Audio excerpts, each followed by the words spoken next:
नमस्कार सर, मेरा नाम राजू है। जैसे ही किसी व्यक्ति को म्यूचुअल फंड के बारे में बताएंगे ना, बोलेंगे कि हमको तो मार्केट में जाना ही नहीं है। वैसे लोग जो म्यूचुअल फंड में मार्केट में डरते हैं पैसा लगाने से, वैसे लोगों को अगर 100 रुपया पर मंथ बोला जाए, आप अपने देखने के लिए कि चलो 100 रुपये में क्या आ जाता है, पान बीड़ी सिगरेट पी के उड़ा देते हैं, चलो 100 रुपया पर मंथ कर लेते हैं। तो मैं आपको आज कौन कौन से एएमसी में और कहाँ कहाँ 100 रुपये पर मंथ हो सकता है, और मैंने ज़िंदगी में 100 रुपया पर मंथ SIP पिछले 10-12 साल से किया था, तो आज क्या वैल्यू है और आने वाले दिनों में क्या होगा, आज इसके बारे में बताते हैं।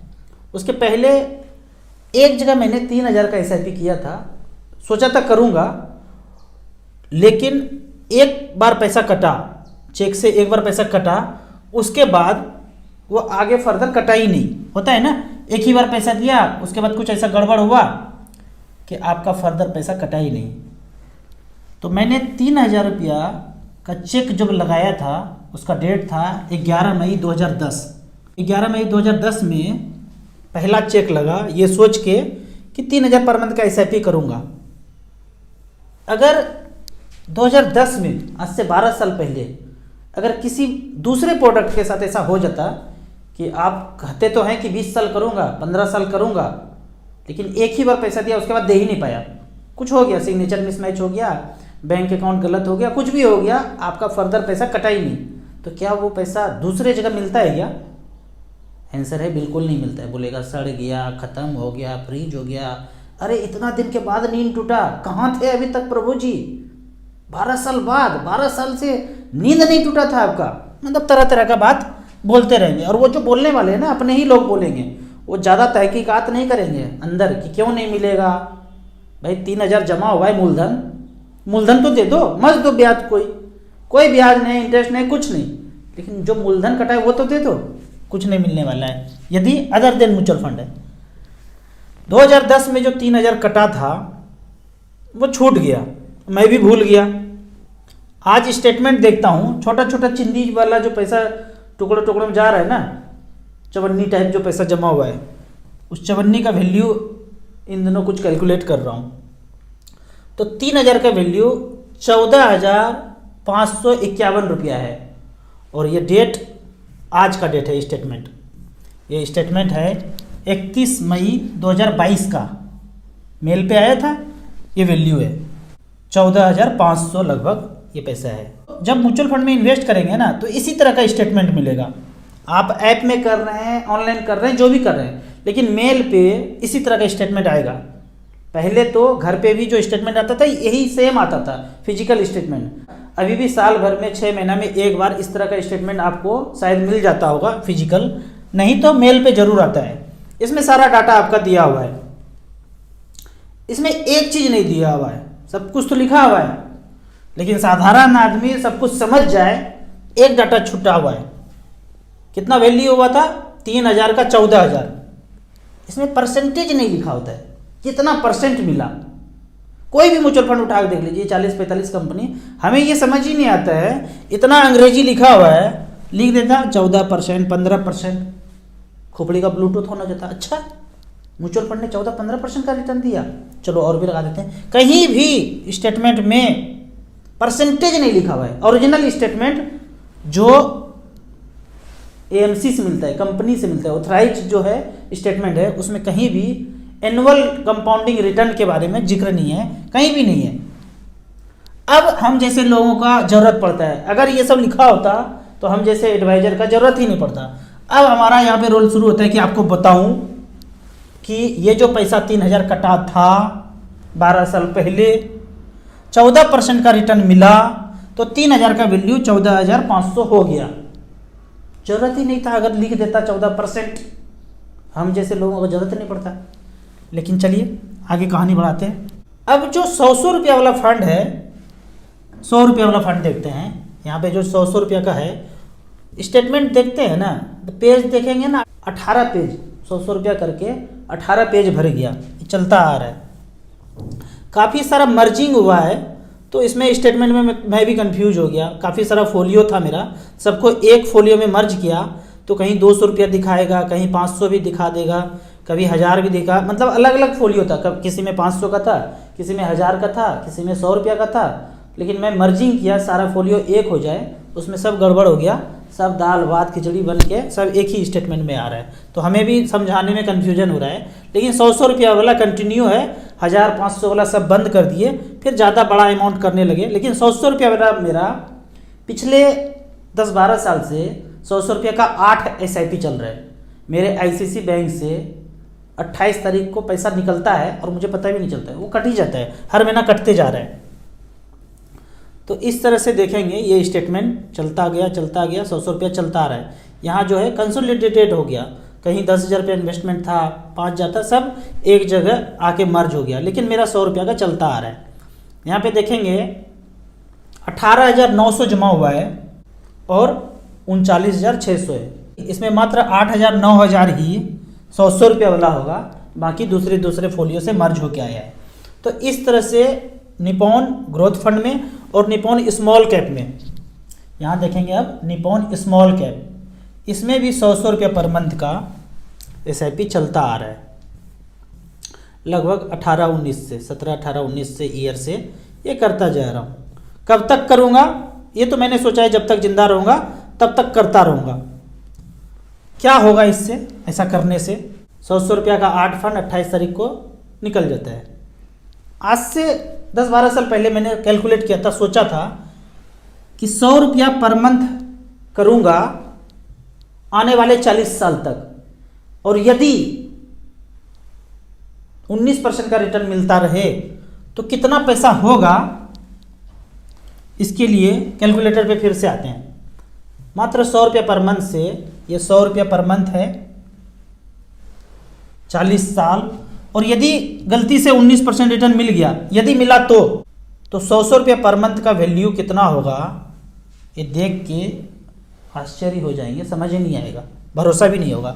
48,000 जमा होगा 100 रुपया पर मंथ 40 साल में, 1200 रुपया सालाना, साल का बच्चों को 48,000 जमा हो गया। एक बार नहीं दिए, 100 रुपया महीना दे रहे हैं। लास्ट में जब ऊपर जाने लगेंगे तो पोता पोती नाती नतनी को सोचे हैं ये गिफ्ट कर देंगे, तो पैसा बनता है इकाई दहाई सैकड़ा 1000 10,000 लाख 10 लाख करोड़, 1 करोड़ 20 लाख। यदि 19% का रिटर्न मिला तो, अगर नहीं मिला तो जो भी मिलेगा, अगर 15 मिल गया तो 15 अगर मिलता है तो 31,40,000 होता है, इतना ही जाएगा। अगर बैंक पोस्ट ऑफिस में होता तो कितना होता, करके देख लेते हैं।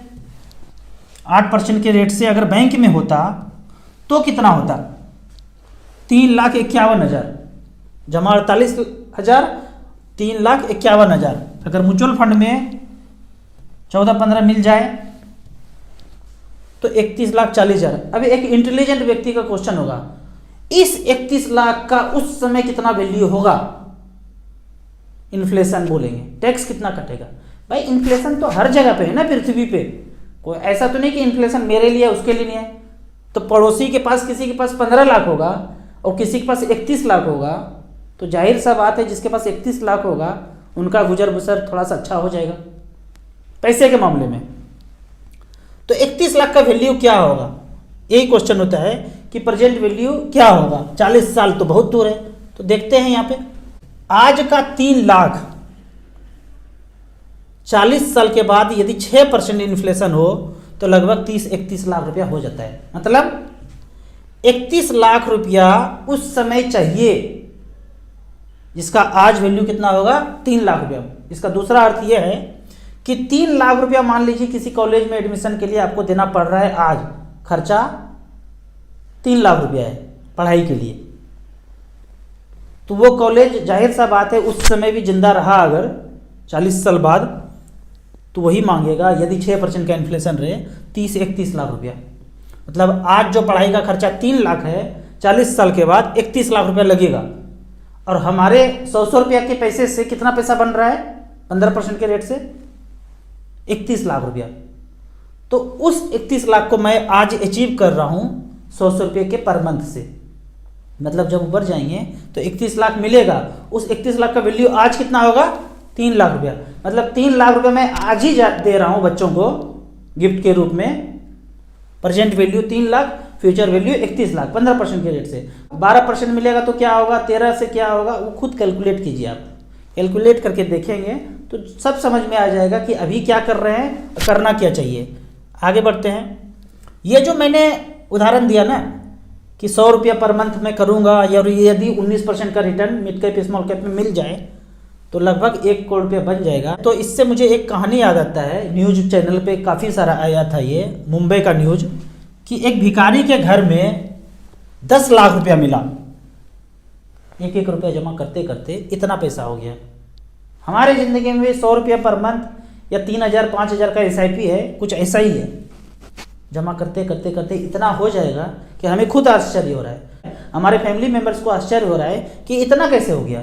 वो यही है भिखारी वाला खेल, इतना पैसा जमा हो गया, सालों साल बढ़ते रहेगा। वो अपने आप, एक तो हमारा मेहनत का पैसा जमा हो रहा है, दूसरा है ग्रोथ उस पर लगता जा रहा है, तो इतना पैसा हो गया। बोलते हैं ना, बूंद बूंद से तालाब भरता है, पर वो बूंद बूंद कहाँ रखना है ये भी मायने रखना है।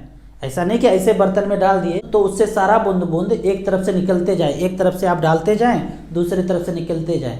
म्यूचुअल फंड के अलावा जितने भी प्रोडक्ट हैं कुछ इसी तरह से हैं। आप पैसा तो डाल रहे हैं लेकिन दूसरे जगह से वो निकलते भी जा रहा है। जितना भी प्रोडक्ट के बारे में आप जानते हैं अदर देन म्यूचुअल फंड, सब ऐसा ही है। तो यहाँ पे अब आप पूछ सकते हैं कि हमें भी 100 रुपया पर मंथ करना है, तो बताइए कौन कौन से AMC में है। निपॉन के बारे में तो मैं जानता हूँ, बाकी काफ़ी सारे AMC हैं, अलग अलग AMC में बहुत AMC अलाउ नहीं करता है कि आप मिनिमम 1000 या 2000 से कम का SIP करेंगे, लेकिन ज़्यादातर AMC 100 रुपया का SIP अलाउ कर रहे हैं। तो आपको चेक करना पड़ेगा कौन कौन से AMC में है। आप 100 रुपया पर मंथ का SIP करेंगे, कितना करेंगे, 100 रुपया पर मंथ करेंगे और सारा स्मॉल कैप में कीजिए, स्मॉल कैप मिड कैप में, क्योंकि लंबा समय है, आपको जब ऊपर जाना है तभी गिफ्ट करना है, ऐसा सोच के रखा है। कितना करना है, नंबर ऑफ SIP वो आपके मन पे डिपेंड करता है कि कितने लोगों को ये गिफ्ट आप देना चाहते हैं। अब कमेंट्स का बात करते हैं। कमेंट सेक्शन में आते हैं, बोलते हैं इन केस आप काम करना बंद कर दें तो आने वाले टाइम में आप इन्फ्लेशन कैसे बीट करेंगे। ये म्यूचुअल फंड ही और स्टॉक मार्केट ही ऐसा जरिया है जहां इन्फ्लेशन को बीट किया जा सकता है। बाकी जितना भी चीज़ आप जानते हैं, बैंक, पोस्ट ऑफिस, किसान विकास पत्र, सेफ, सेफर, सेफेस्ट, जो भी इन्वेस्टमेंट है वो आपको इन्फ्लेशन को मात्र बीट कर सकता है, इन्फ्लेशन के इक्विवेलेंट आपको रिटर्न दे सकता है। लेकिन यहाँ पे ग्रोथ मतलब GDP और प्लस इन्फ्लेशन दोनों का जो जोड़ होगा वो आपको रिटर्न मिलता है। किसी भी देश का यही होता है, GDP प्लस इन्फ्लेशन। मान लीजिए GDP 4-5% है और इन्फ्लेशन भी 4-5% है, तो दोनों मिला के 8 से 10% उस कंट्री का ग्रोथ होगा, स्टॉक मार्केट का ग्रोथ होगा। भारत में देखेंगे अगर 16% है तो लगभग 7-8% इन्फ्लेशन और ग्रोथ भी लगभग इतना ही है, तो दोनों मिला के 15-16% का रिटर्न आपको मिल जाता है। तो लंबे समय में यदि मेरा पैसा, मैं काम करना बंद कर दिया और मैंने 1 करोड़ रुपया जमा करके रख लिया, अब वो पैसा अगर मार्केट में इन्वेस्टेड है तो 12% अगर मिल रहा है ग्रोथ स्टॉक मार्केट से, म्यूचुअल फंड से, इसका मतलब है कि इन्फ्लेशन प्लस उस देश का जो GDP है दोनों का जोड़ आपको मिल रहा है। तो म्यूचुअल फंड में अगर रिमेन इन्वेस्टेड रहते हैं लंबे समय के लिए तो इस टेंशन से आप दूर होंगे कि इन्फ्लेशन को कैसे बीट करना है, वो अपने आप बीट होता चला जाएगा। अगला क्वेश्चन है, how can I invest money in share market. मैं बिगनर हूँ, मतलब ये तो बवंडर जैसा क्वेश्चन है। काफ़ी सारे लोग पूछते हैं कि शेयर मार्केट में पैसा लगाना है, पता कुछ भी नहीं है, बिगनर हैं और डायरेक्ट शेयर मार्केट में पैसा लगाना चाहते हैं, या तो खुद का कमाई का लगाना चाहते हैं या पेरेंट्स का लगाना चाहते हैं। बिल्कुल भी नहीं जाने भाई। अगर आप कोई काम और कुछ करते हैं, मान लीजिए आपका प्रोफेशन कोई और है, मार्केट का, शेयर मार्केट का प्रोफेशन नहीं है, अगर तो आप वही प्रोफेशन है तब तो आप स्टॉक मार्केट में लगाइए पैसा और वही प्रोफेशन बनाना चाहते हैं फ्यूचर में। लेकिन आपका प्रोफेशन कुछ और है, डॉक्टर है, इंजीनियर हैं, टीचर हैं, कुछ और हैं, दुकान चलाते हैं, बिजनेस करते हैं, लेकिन आप चाहेंगे कि हम शेयर मार्केट से पैसा बना के वेल्थ क्रिएशन कर लें, कभी नहीं हो सकता है। 90% लोगों के साथ यही दिक्कत है कि यहाँ पैसा लगाते हैं, कम होता है, गिरता है तो फिर गाली देते हैं कि पूरा का पूरा मार्केट ही ख़राब है। आपको शुरुआत करना है तो म्यूचुअल फंड में ही करना है, स्टॉक मार्केट में बिल्कुल नहीं लगाना है। अगर नहीं समझ में आता है तो इस वीडियो में बताए हैं 100 रुपया से स्टार्ट कीजिए, स्मॉल कैप से शुरू कीजिए। आपको लगता है कि नहीं हमको शेयर मार्केट में जाना ही जाना है, तो एक काम कीजिए, 10,000 रुपया आप स्टॉक में लगा दीजिए और सेम टाइम में 10,000 रुपया म्यूचुअल फंड के स्मॉल कैप में लगा के छोड़ दीजिए। आपको जो खेलना है स्टॉक मार्केट में खेलते रहिए, सुबह 9 बजे से लेकर 3 बजे तक खेलते रहिए जितना खेलना है, और इसको 5-5 हज़ार के 2 स्मॉल कैप में लगा के छोड़ दीजिए। Axis small cap, DSP small cap, 2 में लगा के छोड़ दिया, और 4 से 5 साल के बाद कंपेयर करके देख लीजिएगा कि आप अच्छा या ये म्यूचुअल फंड अच्छा है, तो पता यही चलेगा 90% केस में कि ये ज़्यादा अच्छा है। अगर आपका पोर्टफोलियो अच्छा हो गया, इसका मतलब आप फंड मैनेजर के इक्विवेलेंट हो गए, उससे अच्छा हो गए, क्योंकि इससे आपने अच्छा कर दिया। फिर आप फुल टाइम करियर वही कीजिए, लेकिन ज़्यादातर केस में यही जीत जाता है लंबे समय में। अब अगला क्वेश्चन देखते हैं। अगला क्वेश्चन ये है कि राजू सर, मैं एक गवर्नमेंट एम्प्लॉय हूँ और NPS कटवाने के लिए कहा जा रहा है, आप सलाह दें। 10% के टैक्स स्लैब में आते हैं। यदि तो आपका एम्प्लॉयर और आप जो कंपलसरी है 10-12%, 14%, उसके अलावा आप और लगाना चाहते हैं तो बिल्कुल नहीं लगाना है, आपको म्यूचुअल फंड में जाना है। कौन कौन सा mutual fund? SBI small cap में, एक्सिस स्मॉल कैप, HDFC और ICC बैंक वाला स्मॉल कैप में आप लगाइए। जितना भी पैसा ज़िंदगी में बचता है, हमने यही किया है, तो हमारा पोर्टफोलियो लगभग 1 करोड़ के ऊपर है और फाइनेंशियल फ्रीडम पाए हैं। तो आपको भी ज़िंदगी में यही करना है, चाल चले सादा निभे बाप दादा। आप ये सोचिए ना, NPS कहाँ लगाएगा?